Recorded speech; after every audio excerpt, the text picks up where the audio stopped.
మీరే మాతో ఉండి మీరు మాట్లాడండి. మీరు వాక్యమైన దేవుడు, వాక్యమైన ప్రభుత్వానికి స్తోత్రాలు. మీరు మాట్లాడితే మా జీవితాలు కట్టబడతాయి అయ్యా, వెలిగించబడతాయి అయ్యా. నాయన మా జీవితాలు నాయన నీ సన్నిధిలో నడిపించబడతాయి. ప్రభానికి స్తోత్రాలు. తీసుకొచ్చిన ప్రతి బిడ్డను బట్టి స్తోత్రాలు. ప్రతి బిడ్డని కనపరిచి సహాయం చేసి నీ సన్నిధిలో అయినా బిడ్డలందరినీ నాయన నీ దివ్యన ఆశీర్వాదంతో నింపమని మా రక్షకుడైన యేసయ్య నామములో వేడుకొచ్చి ప్రార్థన చేస్తున్నాము తండ్రి, ఆమేన్. ప్రియమైన దేవుని బిడ్డలారా, ఈ సాయంత్రకాల సమయంలో దేవుని యొక్క చిత్తములో మనందరం మొదలుపెట్టి ఈ రీతిగా దేవుడు మనందరినీ ఈ రీతిగా దేవుని సన్నిధిలో చేసి ఆయన సృజించడానికి, ఆయన గణపరచడానికి మనకి మంచి సమయాన్ని ఇచ్చాడు. ఈ సమయంలోని సద్వినియోగం చేసుకోకుండా, ఉపయోగించుకోకుండా ఎంతోమంది ఎందరో ఏం చేస్తున్నారు తెలుసా? వారి ఇష్టమైన పనుల్లో మునిగిపోయి వారు దేవుడికి ప్రాధాన్యత వలసిపోయి లోకానికి ప్రాధాన్యత ఇస్తూ వారి జీవితాన్ని గడుపుతున్న వారు ఎంతోమంది రోజున మనకు కనపడతా ఉన్నారు. అయితే మనకి దేవుడిచ్చిన గొప్ప ధన్యతగా ఇది భావించవచ్చు. ఎందుకంటే ఏ రోజైనా సరే, ఎప్పుడైనా సరే దేవుడి సన్నిధిని మనం ఎప్పుడు కోల్పోకూడదు. దేవుడి సన్నిధిలో ఎప్పుడైతే మనం అంటుగట్టబడి ఉంటామో, ఆయనతో మనము కలిసి నడవగలుగుతామో, మన జీవితాలు, మన బ్రతుకులు ఫలిస్తాయని వాక్యభాగం కూడా చెప్తాము. ఎందుకంటే యోహాను భక్తుడు యోహాను సువార్తలో 15వ అధ్యాయంలో రాస్తాడు. ఏమని రాస్తాడంటే, ద్రాక్షావల్లిని నేను, నేను తీగలు, ఎవరి యందు నేనుండునో, ఎవరు నా యందుండునో వాడు బహుగా ఫలించుడు అని వాక్యం సెలవిస్తారు. ఈ రోజున మన కుటుంబాలు, మనము, మన ఆత్మీయ స్థితి ఫలించట్లేదంటే, అభివృద్ధిలోనికి వెళ్ళట్లేదంటే మనం ఏమై ఉన్నామో, ఎలాంటి పరిస్థితుల్లో ఉన్నామో, ఎలాంటి స్థితిలో ఉన్నామో మనకు అందరికీ తెలుసు. అవునా కదా? ఈ రోజున మనకు తెలుసు, మనం ఆత్మీయంగా ఫలాలు లేవు, శారీరక ఫలాలు లేవు. ఎందుకు ఆత్మీయ ఫలాలు కోల్పోతున్నాం? శారీరకంగా మనము ఆశీర్వాదాన్ని పొందించుకోలేకపోతున్నాం. కారణం ఏంటో ఏమై ఉండొచ్చు? దేవునికి దూరంగా ఉంటే మన జీవితం ఏమైందో తెలుసా? ప్రతి దాంట్లో ఫలాలు పొందుకోలేము. మనకి చాలా అశ్రద్ధగా మనం దేవుని వెంబడిస్తూ ఉన్నాం. ఎందుకంటే చాలా ప్రాంతాల్లో చాలా ఆసక్తిని కనపరుస్తున్నారు, కానీ దేవుడు కాని వారికి మొక్కుతూ వారి ఆసక్తి ఎలా ఉంటుందో తెలుసా? వాళ్ళు ఎలా ఉంటారంటే ఉదయాన్నే లేచి ఏం చేస్తారు తెలుసా? ఆ యొక్క జవాబు ఇవ్వని దేవుడి, కథలని దేవుడికి, ఆ దేవుడి దగ్గరికి ఏం చేస్తూ ఉంటారు? ఉదయాన్నే 4ంటికి లేచి లైన్లో నుంచొని మరి వాళ్ళు ఏం చేస్తారు? వాళ్ళ దేవుడికి మొక్కుతూ ఉంటారు. కానీ మన దేవుడు అయితే జీవము కలిగిన దేవుడు. మన దేవుడు ఉన్నతుడు, పరిశుద్ధుడు, మహోన్నతుడు. ఈ రోజున మనం బ్రతికున్నామంటే, ఈ రోజున మనం జీవంతో ఉన్నామంటే ఆయన కనికరము, ఆయన కృప, ఆయన సన్నిధి లేకపోతే మనం అసలు ఈ భూమి మీద ఉండేవాళ్ళం కాదు. అవునా? ఈ ప్రేమని తెలుసుకోకుండా, ఈ ప్రేమని గుర్తెరగకుండా, ఈ ప్రేమని మనం ఏం చేస్తున్నాం తెలుసా? చేజార్చుకుంటా ఉన్నాం. ఒకనొక సమయాన, ఒకనొక రోజున దేవుడు ఏం చేస్తాడు తెలుసా? ఒకవేళ చెయ్యి విడిచిపెట్టాడు అనుకోండి, మన పరిస్థితి ఏమైంది ఒకసారి ఆలోచన చేశారు ఎప్పుడైనా? ఇప్పుడు ఉన్నటువంటి మన జీవితము ఎప్పుడు ఇలానే ఉండలేము కదా. ఇప్పుడు ఎలా ఉంది మన జీవితం? తిరగబడవచ్చు. ఇప్పుడు ఉదాహరణకి ఈ లోకంలో ఉన్న రాజకీయ పార్టీ శాశ్వతం కాదని, ఎందుకంటే మీకు వివరంగా చెప్పవలసిన ఏమవుతున్నాయి అక్కడ? ఏదైనా అవ్వచ్చు. అంటే ఏది శాశ్వతమని అనుకోవద్దు. నీ అందం కావచ్చు, నీ బలం కావచ్చు, నీ తెలివితేటలు కావచ్చు, నీ ధనం కావచ్చు, నీ పలుకుబడి కావచ్చు, నీ బంధువులు కావచ్చు, ఏది శాశ్వతం కాదు. ఒక శాశ్వతమైన వాడు మన ప్రభు అయిన యేసుక్రీస్తు మాత్రమే. అందుకని ఆయన్ని ప్రార్థన చేసే మనం, ఆయన కొనియాడే మనం, ఆయన పూజించే మనం ఎంత జాగ్రత్తగా ఉండాలి, ఎలా ప్రార్థన చేయాలి, ఎలా దేవుని సన్నిధిలో ఉండాలో ఈ సమయంలో దేవుని యొక్క లేఖన భాగంలో నుంచి మనం నేర్చుకుందాం ప్రియ దేవుడిలాగా.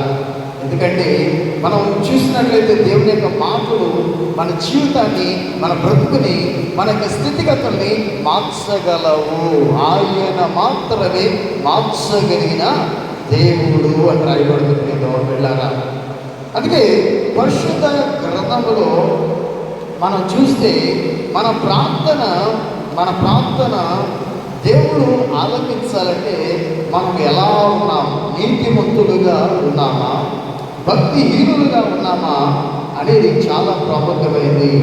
ఎందుకంటే భక్తి పరులమని చెప్పుకుంటూ భక్తి లేకుండా మన జీవితం ఉన్నట్లయితే ఆయన మన ప్రార్థన ఏ మాత్రమో ఆలకించడు. మనలో భక్తి లేకపోతే, మనలో సరైన విధానమైన ప్రార్థన లేకపోతే ఏ మాత్రమైనా మన ప్రార్థన అంగీకరించడు. అందుకే సామెతల గ్రంథకర్త 15వ అధ్యాయము 9వ వచనంలో ఒక మాట రాస్తా ఉన్నాడు. మీతో వెళ్ళాలా చూడండి, ఇక్కడ చూడించాలి. 15వ అధ్యాయం 8వ వచనం. భక్తిహీనులు అర్పించు బలులు యెహోవాకు హేయములు,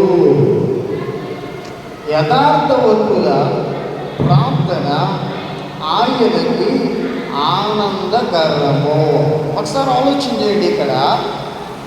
ఎందుకంటే రేపటి దినాన మనం ఏం చేస్తున్నాం, మన ప్రభు అయిన యేసుక్రీస్తు మన కోసము ప్రాణం పెట్టాడని, బలియాగమయ్యాడని, ఆ కల్వరిగిరిలో ఆ యొక్క ఆకాశానికి భూమికి నడి మధ్యలో శాపకాయగా వేలాడి తన సొగసును స్వరూపాన్ని కోల్పోయి వ్యసనాక్రాంతుడిగా వేదనించేవాడిగా చేయబడి ఆయన రక్తమంతయు కాల్చి మన కోసము మరణాన్ని గెలిచి తిరిగి లేచిన దేవాది దేవుణ్ణి కొనియాడటానికి, పూజించడానికి, మనల్ని మనం అర్పణగా సమర్పించడానికి రేపుడి ప్రభు దినంలో మనం దేవుని సన్నిధానానికి వస్తాం. అవునా? ఆ సన్నిధానానికి వస్తున్నప్పుడు ఇక్కడ మనం గమనించాలి ప్రియలారా. ఎందుకంటే అర్పణ తీసుకొని వస్తా ఉన్నాం. అంటే అర్పణ అంటే ఎరిగిన హృదయం. అంటే మన హృదయమే దేవునికి ఒక అర్పణ. ఈ హృదయాన్ని అర్పించేటప్పుడు ఈ హృదయం ఎలా ఉండాలి? చాలా స్వచ్ఛంగా ఉండాలి. చాలా ఎలా ఉండాలి? పరిశుద్ధంగా ఉండాలి. ఈ పరిశుద్ధంగా స్వచ్ఛమైన మన జీవితాన్ని దేవుడితో ఉంటూ మన అర్పణని తీసుకొని వస్తేనే ఆయన ఏం చేస్తాడు? నువ్వు చేసే ఆరాధన, నువ్వు ఇచ్చే అర్పణ దేవుడు అంగీకరిస్తాడు. అవునా? ఇప్పుడు నీ అర్పణ సరిగా లేదనుకోండి, నీ హృదయం సరిగా లేదు, నీ జీవితం సరిగా లేదు, నీ మాట తీరు బాగల, నీ చూపులు బాగల, నీ తలంపులు బాగల, నీ అలవాట్లు బాగల, నువ్వు దేవునికి దూరంగా ఉంటున్నావు. దేవునికి మొరపెట్టాల్సింది పోయి, దేవుని స్థుతించాల్సింది పోయి, దేవుని యొక్క సన్నిధిలో నీ ఇష్టం వచ్చినప్పుడు, నచ్చినప్పుడు దేవుని సన్నిధికి వస్తున్నావు తప్ప హృదయపూర్వకంగా దేవుడు నన్ను రక్షించాడు, నా కోసం ప్రాణం పెట్టాడు, నా కోసం బలియాగమయ్యాడు, ఆ కల్వరిలో ఆయన నా కోసం హృదయ దారాలు కాచాడని యోచన లేకుండా బాప్తిసం పొందావు. కానీ నా పేరుకి దేవుని బిడ్డనని చెప్పుకుంటున్నావు, కానీ నీ అర్పణ సరిగా లేదు, నీ అర్పణ బాగా. ఇప్పుడు ఒక విలువైన వ్యక్తి, ఒక విలువైన గొప్ప నాయకుడు కావచ్చు, ఒక అధికారి కావచ్చు, అధికారి చేతిలో నువ్వేం చేస్తావంటే ఆయన్ని సన్మానించాలనుకుంటున్నావు. సన్మానించాలనుకున్న నీవు ఏం చేసావంటే వెళ్ళి ఒక పూలదండను కొనుక్కొచ్చావు. ఆ పూలదండ ఆయనకు వేయాలి. ఆ పూలదండ ఆయనకి వేయాలి. కానీ ఆ పూలదండ ఏమైపోయిందంటే ఆ పూలన్నీ బాగా పాచిపోయి పాడైపోయినాయి. పాడైపోయిన దండని ఆ అధికారి ఏమిచ్చుకుంటాడా? ఏమిస్తారా అక్కడ ఉన్నోళ్ళు? ఎందుకంటే నేను ఆ దండ పాడైపోయింది. ఆయన గొప్ప అధికారి. ఆ దండ నువ్వు ఆయనకి వేస్తే ఆయన్ని అవమానించినట్టు, ఆయన్ని ఏం చేసినట్లు? నువ్వు చులకనగా చూసినట్టు, హేళన చేసినట్టు. అవునా? అలానే ఇప్పుడు మన ప్రభు అయిన యేసు క్రీస్తు ప్రభు దగ్గరికి నువ్వు ఆరాధన చేస్తానికి వచ్చిన నీవు, నీ హృదయము సరిగానే, నీ హృదయము, నీ ప్రవర్తన, నీ యొక్క స్థితిగతులు బాగాలేదు. నువ్వు తీసుకొచ్చి దేవుని సన్నిధిలో నువ్వు అర్పణగా నువ్వు దేవుడిని ఆరాధన చేస్తే, నువ్వు ఆరాధనలో పాల్గొని ఆయనకి శరీర రక్తాలను పాలు భావిస్తుంది. అయితే ఈ అర్పణ దేవుడు అంగీకరిస్తాడా? ఒక అధికారి నువ్వు పాడైపోయిన దండను వేసి ఆయన గౌరవించాలన్నా ధిక్కరిస్తున్నాడే. మరి ఆ అధికారి కంటే ఎంత గొప్ప దేవుడు మన దేవుడు, మన ప్రభు అయిన యేసు ప్రభు ఎంత ఉన్నతుడు. ఆయన్ని ఆరాధించడానికి ఎంత పరిపూర్ణుడుగా, ఎంత పరిపూర్ణురాలుగా, ఎంత పరిశుద్ధుడుగా, ఎంత పరిశుద్ధురాలుగా ఉండాలో ఒకసారి ఆలోచించేది. ఉండాలా లేదా? ఇప్పుడు పరిశుద్ధంగా లేకపోతే ఉపయోగం ఏముంది? అందుకే ఇక్కడ అంటున్నాడు, సామెతల గ్రంథకర్త అంటున్నాడు, భక్తిహీనులు. ఎవరంటే వీళ్ళంతా? భక్తి లేనివారు, దేవుడంటే గౌరవం లేనివారు, దేవుడంటే భయం లేనివారు. ఏదో రేపు ఆరాధనలో పాల్గొంటారే తప్ప, నామకార్థంగా శరీరం రక్తాన్ని తీసుకుంటారే తప్ప వాళ్ళు ఏం లేదు. దేవుడంటే గౌరవం లేదు, దేవుడంటే భయం లేదు, దేవుడంటే భక్తి లేదు, దేవుడంటే పూజింపదగిన వాడని, ఆయన కొనియాడదగిన వాడని, మహోన్నతుడని, పరిశుద్ధుడని, ఉన్నతుడని, నీకోసం ప్రాణం పెట్టాడని, నీకోసం నిన్ను మరణం నుండి తప్పించాడని, నరకంలోనికి వెళ్లకుండా నిన్ను కాపాడాడని నువ్వు గ్రహించట్లేదు. కాబట్టి నువ్వు భక్తిహీనుడివే, భక్తిహీనురాలివే. నీవు భక్తిహీనుడుగా ఉండి నువ్వు దేవుడి దగ్గరికి వచ్చి, నేను దేవుడి బిడ్డని, నా హృదయాన్ని నీకు సమర్పిస్తున్నానయ్యా, నీకు అర్పిస్తానయ్యా, నిన్ను ఆరాధిస్తానయ్యా అంటే ఈ ఆరాధన దేవుడు స్వీకరిస్తాడా? ఒకసారి నా మాటలు అర్థమవుతున్నాయా ప్రియ దేవుడి బిడ్డలారా? మీకు అర్థమవుతున్నాయా? ఎందుకంటే మీరు ఎంతగా రేపొద్దున లేచి 7 గంటలకి తయారై మంచి బట్టలు కట్టుకొని శుభ్రంగా వచ్చిన పైకి శుభ్రంగా కనపడుతున్నారు తప్ప హృదయంలో అజిత్తులేమో, అంటే లోపము, దేవునికి ఇష్టమైన హృదయము దేవునికి కనపడట్లా. ఎప్పుడైనా ఆలోచన చేశారా? పైకి బాగా కనపడుతున్నాం, పైకి బాగా భక్తి పరులా కనపడుతున్నాం. భక్తిని మనం ఎలా ఉంటున్నామో తెలుసా? చాలా భక్తిని చేసేవారులాగా రేపటి దినాన ప్రభు సన్నిధిలో కనపడుతున్నాము తప్ప నీ భక్తి ఎలా ఉందో తెలుసా? దేవుడు ఏమన్నాడు తెలుసా? భక్తిహీనులు అర్పించే, అంటే దేవుణ్ణి ఎరగనివా, దేవుణ్ణి నమ్మనివా, దేవుణ్ణి తెలుసుకోకుండా, దేవుణ్ణి తెలుసుకొని కూడా ఆయన వెంబడించాల్సిన నీవు, ఆయన పైన ఆడుకోవాల్సిన నీవు, ఆయన పైన ఆధారపడాల్సిన నీవు, ఆయనని మొక్కాల్సిన నీవు, ఆయన పైన ఆడుకోవాల్సిన, ఆధారపడాల్సిన నీవు ఏం చేస్తున్నావు? దేవుణ్ణి అనుసరించలేకపోతా ఉన్నావు. ఎంత దౌర్భాగ్యమో ఒకసారి ఆలోచించేది.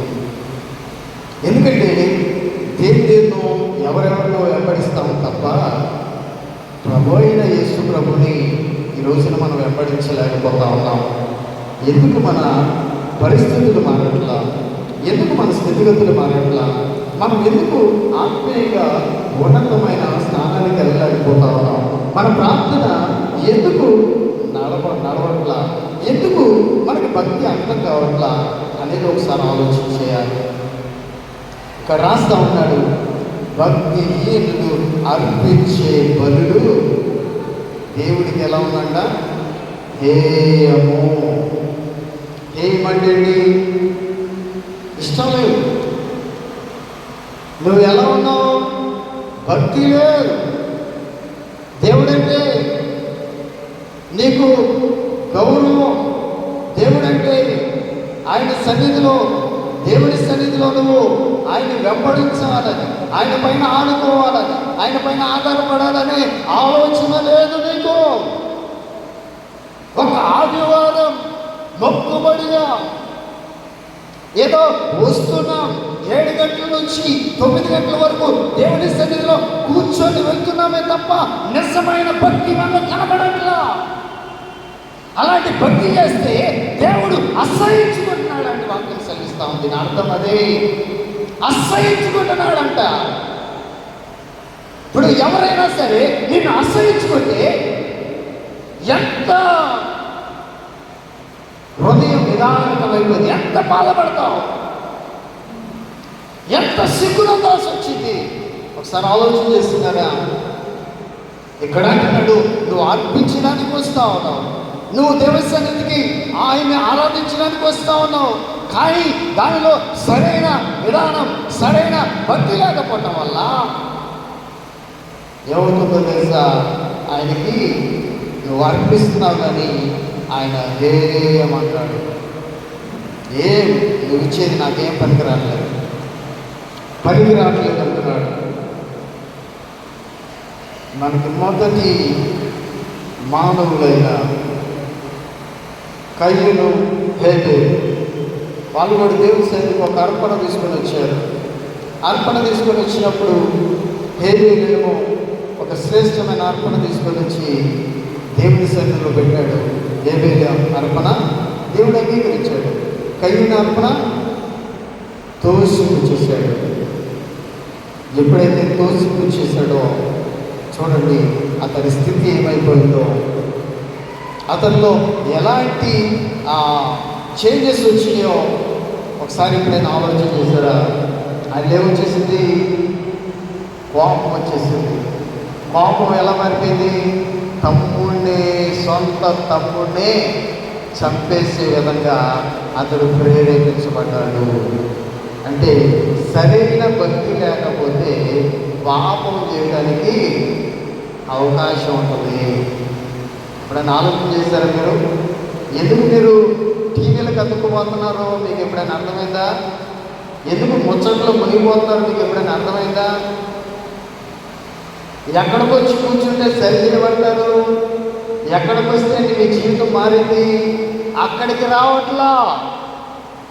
దేవుడి సన్నిధానికి రావాల్సిన మీరు, దేవుడి పైన ఆధారపడాల్సిన మీరు, దేవుడి పైన ఆడుకోవాల్సిన మీరు, దేవుడి పైన మీరు మీ జీవితాన్ని అప్పగించాల్సిన మీరు ఎక్కడెక్కడో ఎవరెవరి దగ్గర గడుపుతూ కాలక్షేపం చేస్తూ మీ యొక్క భక్తిని, మీ యొక్క భక్తిహీనతంగా ఉన్నారు. కాబట్టి మీలో కోపం,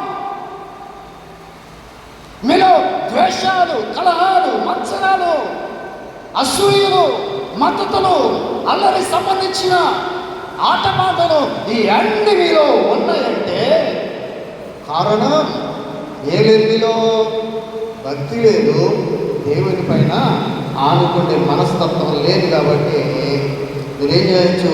చాలామంది అంటారు టీవీలు చూడకుండా ఉండలేకపోతా ఉంటారు. అవునా? ప్రార్థనైనా అనుకుంటారే కానీ సీరియల్ మాత్రం క్రమం తప్పకుండా చూసేవాళ్ళు ఉంటారు. అలాంటి వాళ్ళకి వచ్చి రేపు ఆరాధన చేస్తే ఆయన ఏం చేస్తాడు? అమ్మా వాళ్ళు వచ్చావమ్మా, నువ్వు వచ్చావని దేవుడు ఏమన్నా నీకేమన్నా మెడలు ఇస్తాడా? ఏమన్నాడు ఇక్కడ వాక్యం? ఒక్కసారి ఆలోచించేయండి. ఆయన ఖచ్చితంగా ఉంటాడు. భక్తిహీనులు అర్పించు బదులు యెహోవాకు హేయముగా. మరి నువ్వు అర్పించబోతున్న బలి నువ్వు అర్పించబోతున్న నీ హృదయ అర్పణ ఎలా ఉందో ఒకసారి ఆలోచించేది వెళ్ళాలా. ఈరోజున ఆలోచన చేయండి. ఎవరో ఏదో మన జీవితాన్ని ఏదో ముందుకు సాగించుకుంటున్నామే తప్ప రేపు జరగబోయే స్థితిగతుల గురించి, రేపు జరగబోయే పరిస్థితుల గురించి మనం ఎన్నడూ ఎప్పుడు ఆలోచన చేయాల. ఎందుకంటే భక్తి హీనంగా ఉంటే ఎంత దెబ్బతింటామో, ఎంత నష్టపోతామో ఈ రోజున క్రైస్తవ లోకానికి అర్థం కావట్లా. రేపు నీ భక్తే నిన్ను ఏం చేస్తుంది? సంరక్షిస్తుంది, అది కాపాడుతుంది అని గ్రహించట్లేదు ప్రియాలో వెళ్ళాలా. ఎందుకంటే ఒకనొక దినాల్లో, పూర్వ దినాల్లో చాలామంది ప్రార్థన చేస్తూ ఉంటే హింసిస్తూ ఉంటారంట. హింసిస్తూ ఉంటే ఎవరైతే ప్రార్థన చేయరో వాటిని హింసించో, ప్రార్థన చేసేవారిని హింసిస్తామంటే ఒక చిన్న పాప అంట ఏం చేసిందంటే ఆ ప్రార్థన మాత్రం దేవుణ్ణి దూషించలేదంట, ప్రార్థన చేస్తూ ఉందంట.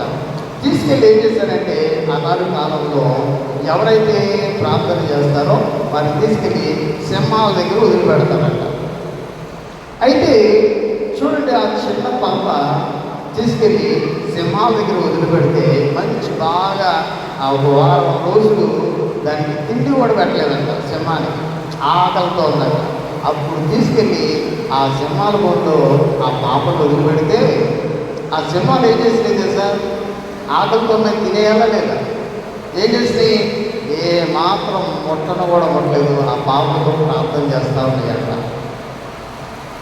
దీన్ని బట్టి మనం ఒకసారి ఆలోచన చేసింది, మన భక్తి శ్రమలలో, కష్టాలలో, బాధల్లో, ఇబ్బందుల్లో మనల్ని రక్షించదా? ఇప్పుడు ఆ చిన్న బిడ్డ చేసిన ప్రార్థన ఆ బిడ్డని సింహాల నుండి కాపాడినయా లేవా? ఇప్పుడు బైబిల్ గ్రంథంలో దానియేలు కూడా ఉన్నాడు కదా. ఆయన ఏం చేశాడు? ఒక చట్టం తీసుకొచ్చాడు. ఆ ప్రతిమకు మొక్కమని తెచ్చారు. ప్రతిమకు మొక్కను వాళ్ళు తీసుకెళ్ళి సింహాల బోన్లో వేయాలని ఒక చట్టం తీసుకొచ్చాడు. కానీ దానియేలు ఏ మాత్రము మొక్కలేదు. జీవము కలిగిన దేవుణ్ణి ప్రార్థన చేయడానికి, జీవము కలిగిన దేవుణ్ణి పూజించడానికి సిద్ధపడినప్పుడు తీసుకెళ్ళి ఏం చేశారు? ఆయన్ని సింహాల బోన్లో వేశారు. సింహాలు ఆయన ఏమన్నా చేయగలిగినాయా? చేయలేదు. ఎందుకని? ఆ భక్తి దేవుని పైన ఆధారపడి ఆయన ప్రార్థన జీవితమే దానియేలుని కాపాడు. మరి ఈ రోజున మనల్ని కూడా కాపాడాలంటే మనం ప్రార్థన చేయాలా లేదా? విజ్ఞాపన గుడిలో పాల్గొనాలా లేదా? దేవుని సన్నిధిలోకి రావాలా లేదా? ఒకసారి ఆలోచన చేయండి. మీరు నా కోసం కాదు, లేకపోతే ఇంత పెద్ద మందిరం కట్టాం కాబట్టి వచ్చి ప్రార్థన చేయాలని కాదు. నువ్వు ఒకనొక దినాన శ్రమల నుండి నువ్వు రక్షించబడాలంటే, శ్రమల నుండి నువ్వు తప్పించబడాలంటే నీ యొక్క భక్తి జీవితం, నీ ప్రార్థన జీవితం ఉండాలని వాక్యం సెలవిస్తూ ఉంది.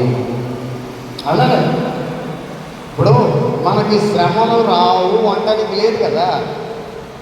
ఏదో ఒక శ్రమలు వస్తాయి, ఏదో ఒక బాధలు వస్తాయి, ఏదో కష్టాలు వస్తాయి, ఏదో ఒక ఇబ్బందులు వస్తాయి.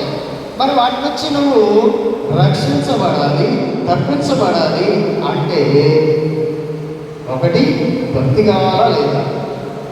ఎందుకంటే భక్తిహీనంగా ఉంటే దేవుడు ఏం చేస్తాడు?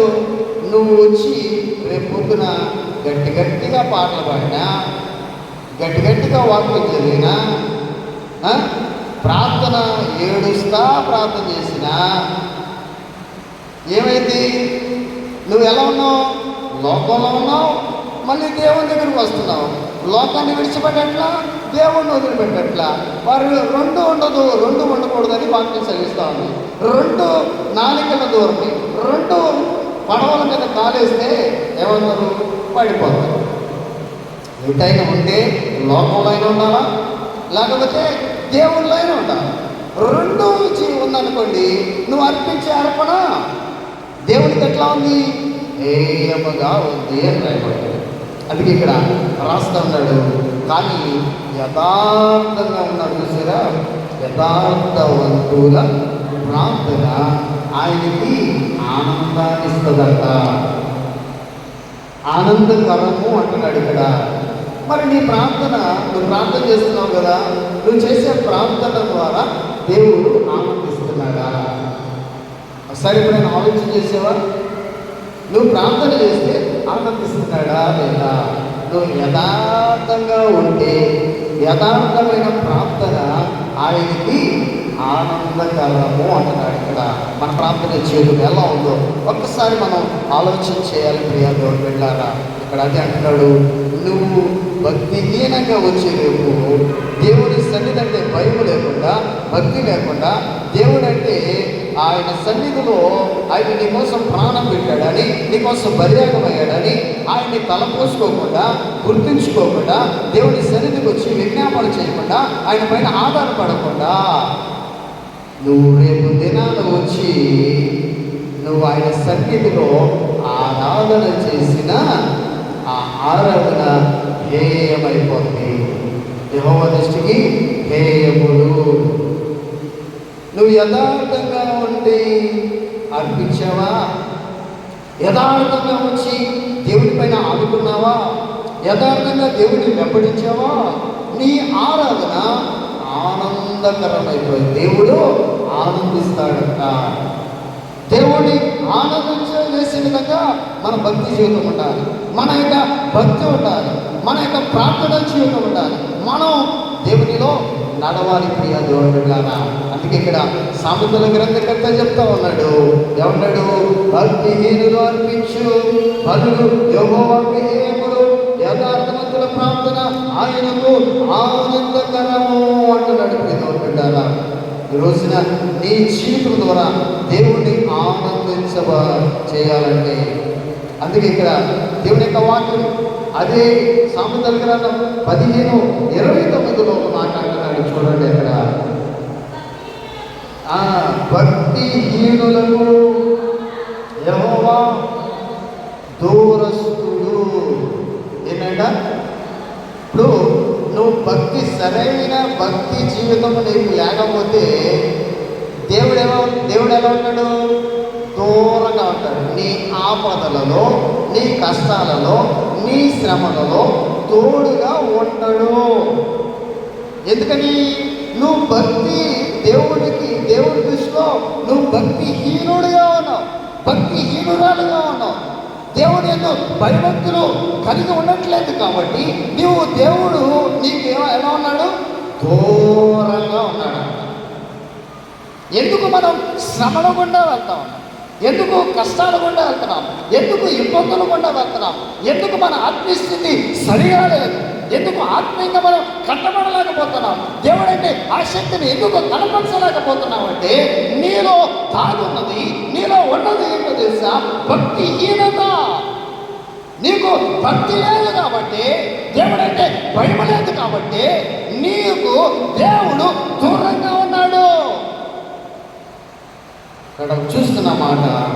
అందుకే ఇక్కడ అన్నాడు, ఎవరైతే ఆయన కలిగి నీతిమంతుడు అంటే నజరేయుడైన యేసు ప్రభు నీతిమంతుడిని నువ్వు ధరించుకొని పొందుకొని ఆయన బిడ్డగా మార్చబడి నీతిమంతుడుగా నువ్వు తీర్చిదిద్దబడి అప్పుడు నువ్వు ప్రార్థన చేస్తే ఆయన అంగీకరించును అంటున్నాడు బిడ్డలారా.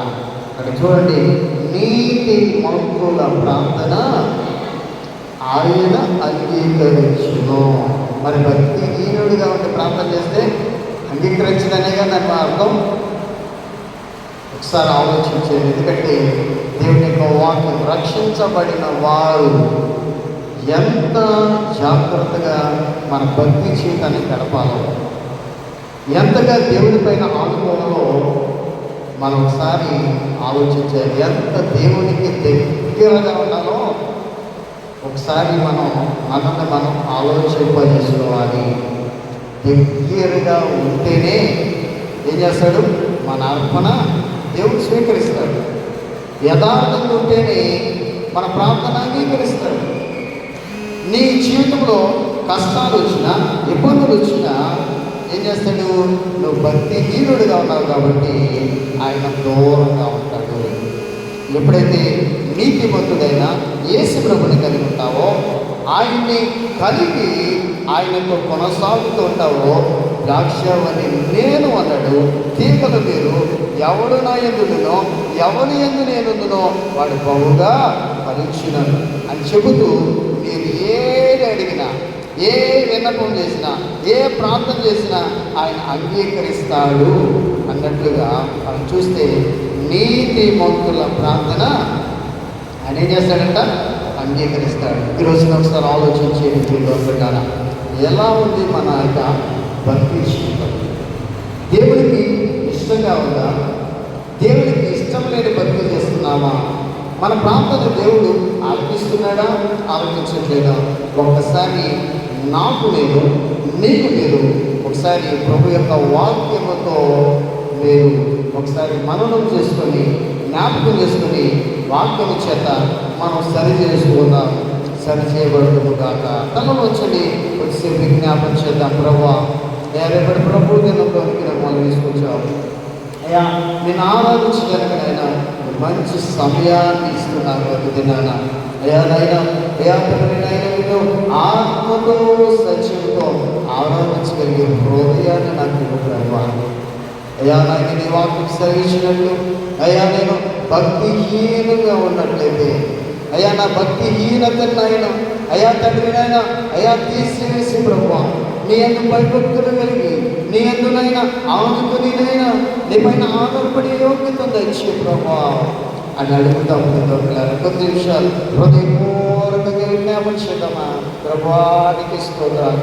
మా కోసం ఆ కలగలు బలియాగమయ్యావు తండ్రి నాయన, సొగసును స్వరూపాన్ని కోల్పోయావు, వ్యసనాక్రాంతులుగా వ్యాఖ్యానిగానే చేయబడ్డావు తండ్రి నాయన, చివరి రక్తం పట్టు వరకు మా కోసం కాల్చావు తండ్రి నాయన.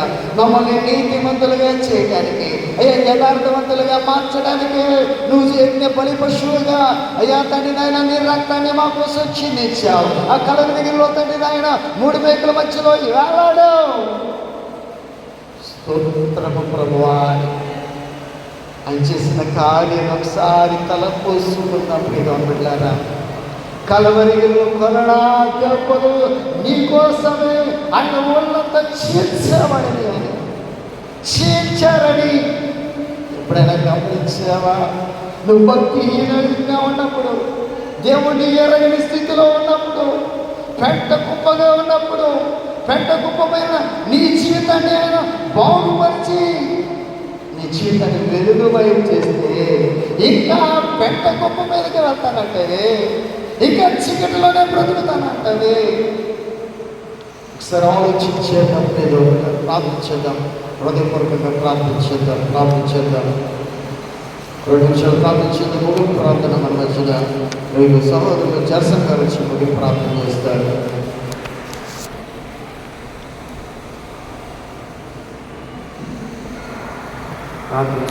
ఎవరు మౌనంగా చేస్తారు? ఎవరు మౌనంగా? ప్రార్థన సమయం, దేవుని వైపు చూసే సమయం ఇది. రేపటి ప్రబోధనంలో పరిపూర్ణులుగా, పరిశుద్ధులుగా నిన్ను మీరు ఆనందం చేయలేదు. ఇది సంతోషించిన సమయం.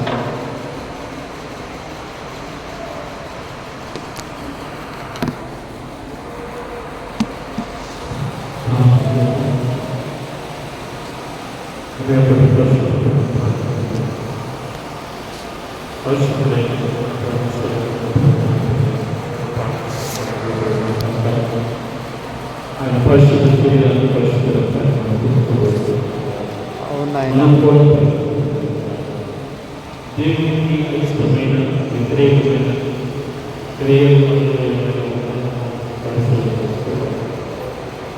ఆయన్ని ఇబ్బంది పెట్టే కార్యక్రమాలు,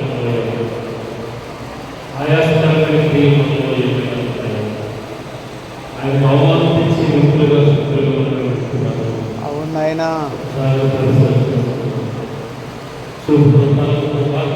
లోటు ఏ రకంగా మనం తప్పించుకుంటున్నాం? పాపాన్ని ఒప్పుకుంటే పరిస్థితులకు పరిశుద్ధపరచు.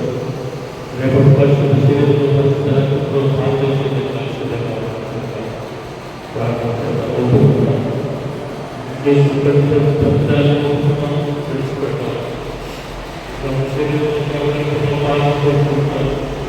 దేవునికి ఇష్టమైన యోగ్యమైన పిల్లలుగా ఈ లోకంలో సంఘంలో మన సమాజంలో కొనసాగుతాం. ఆయన నామం కోసం ఆయన ప్రదర్శన వాడుకుంటారు.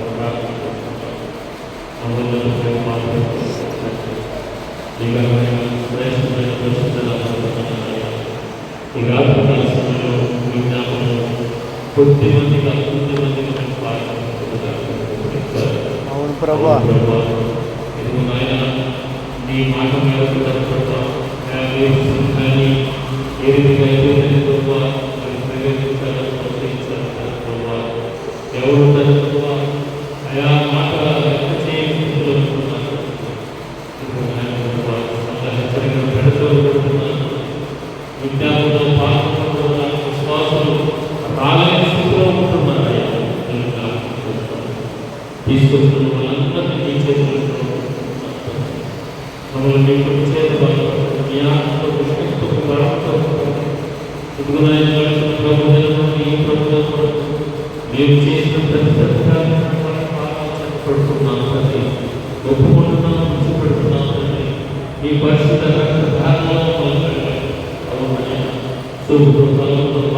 మీతో అయా మా చూపులో దోసుకుంటున్న మాటలో దోసుకుంటున్న నడకలో దోసుకుంటున్నాం. ప్రతి దోషాన్ని క్షమించే దేవుడు, ఈ రక్తధారలో పడిగే దేవుడు మరి మనకు స్తోత్రాలు చెప్తున్నాను. నీ పాదాలు చెప్తున్నాను, నీ శిలువ చాటుకొచ్చాను, నీ రక్తధారణ యోగ్యపరచండి ప్రభావ. నీ పరిశుద్ధులు తండ్రి, నీ పరిశుద్ధ శరీరంలో నీ పరిశుద్ధ రక్తం ప్రభావ పాలు పొందడానికి ఈ రాత్రి కాల సమయంలో ప్రభావ నీ పరిశుద్ధ రక్తధారణలో శుద్ధీకరించండి ప్రభావ.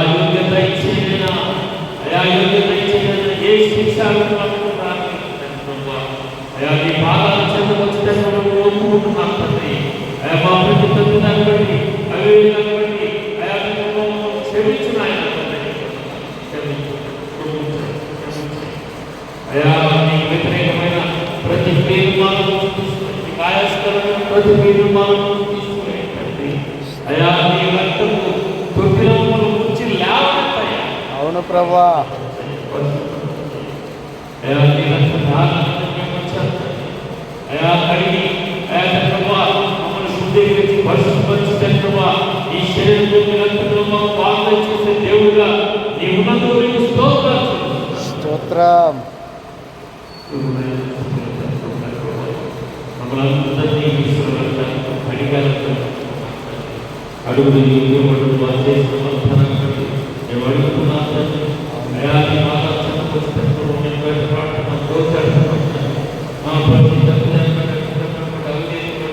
అయా మేము క్షమించండి, అడగని ప్రార్థించాలి.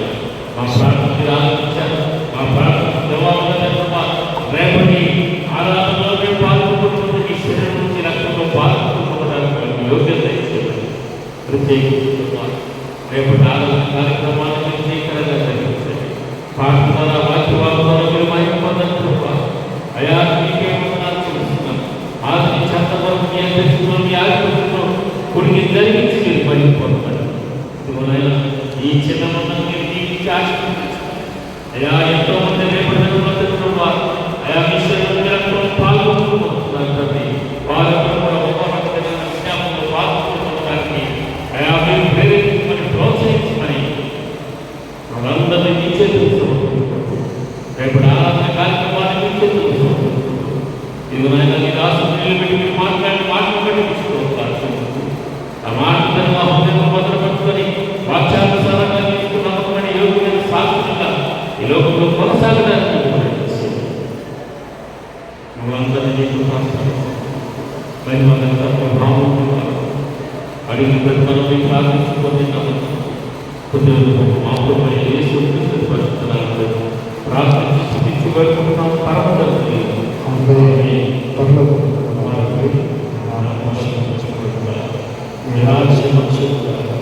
జీవితం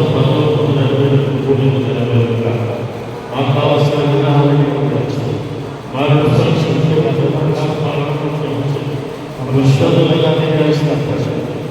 రాజ్యము మహిమ నిరంతరం నీ వైపు ఆమేన్. పరమ తండ్రి అయిన దేవుని ప్రేమ, కుమారుని యేసుక్రీస్తు కృప, పరిశుద్ధాత్మ కరుణ సహవాసం నిత్యముండును మనకును మన కుటుంబాలను ఎల్లప్పుడూ తోడుగా ఉండి దేవుడు నడిపించును గాక. ఆమేన్. అందరితో నాడు